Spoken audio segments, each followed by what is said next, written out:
The U.S. government's newly acquired stake in two Canadian critical minerals companies is raising concerns about foreign control of the sector. The White House announced that it now owns a 10% stake in Trilogy Metals and a 5% stake in Lithium Americas, both of which are based in Vancouver. So the move comes as our relationship with the United States is coming under increased strain. Joining us with more this morning is Richard Leblanc. He is a professor of law, governance, and ethics at York University. Good morning. Good morning, Anne-Marie. Nice to be with you. Yeah, nice to have you here. We know of private American companies acquiring stakes in Canadian businesses, but how unusual is it for the U.S. government to be doing this move this time? It's very unusual. It's unprecedented. And in my view, it ought not to have happened because the U.S. government has unlimited resources and they're also a regulator. So what this does for Trilogy, for example, it makes the U.S. government the second or third largest shareholder. And the next step is to demand a seat on the board. So whether you're inside the boardroom or outside the boardroom, it causes the best interests under Canadian law of Canadian companies to be skewed because it creates, for all intents and purposes, an activist, hostile shareholder that wants to skew interests to American interests versus Canadian interests. So that's at the heart of the matter. That's the governance issue. The deal with Trilogy Metals includes an option for the U.S. government to, as you mentioned, acquire an additional 7.5% stake in the company, as well as appoint a member to the board. So then what ripple effect does that have on the behavior of decisions of these two companies that are involved? Well, it skews decisions because you have an activist shareholder in the boardroom, and that's all it takes is one to what's called move the board, which means, and this is a private shareholder would move the board. This is a private shareholder who's also a regulator.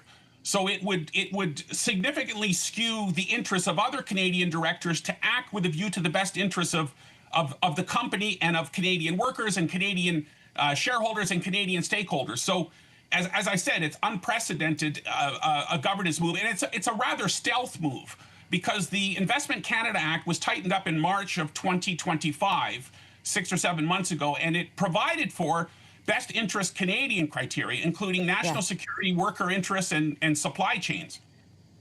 Well, this is what I wanted your clarification on. So in Investment Canada Act, the one that was just updated, the government said it will only approve significant foreign state investment in that sector on a, quote, exceptional basis, meaning there has to be a clear net benefit to Canada. What would the net benefit to Canada be in this deal? Well, in my view, from a governance point of view, there is no net benefit. In fact, it's the opposite. So I'm rather surprised that this occurred to begin with.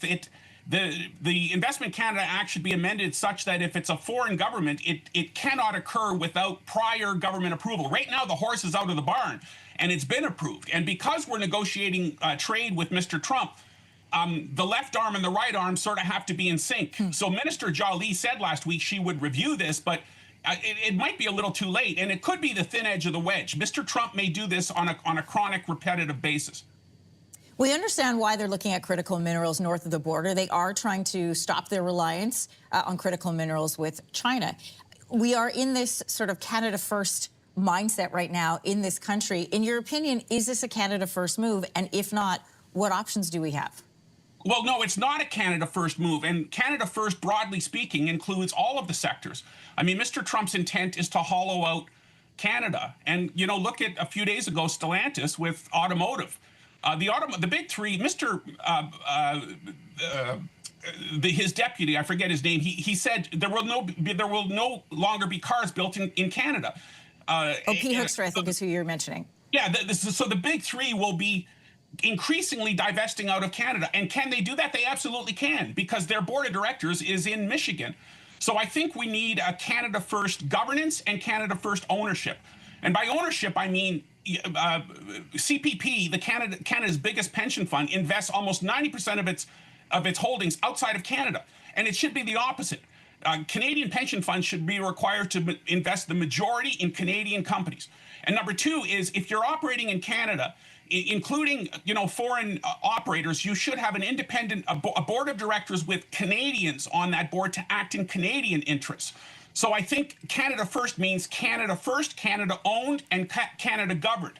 So I think it's incumbent on the Canadian government, if we do not get a CUSMA agreement, and we may not, to think very cleverly about how decision-making occurs in respect of workers, jobs, and investments. That's what's missing in the current climate and in the free trade agreement as well. Just really quickly, playing devil's advocate, this is a Canadian company, and if they are looking for the best possible deal for their shareholders, is this not considered a Canada First move in that it benefits a Canadian company?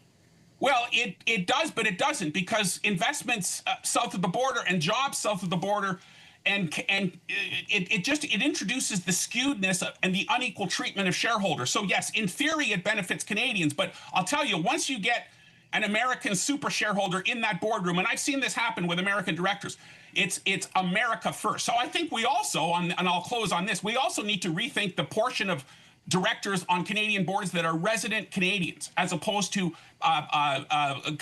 directors from other countries, including, most importantly, America, as we divest and de-risk from America.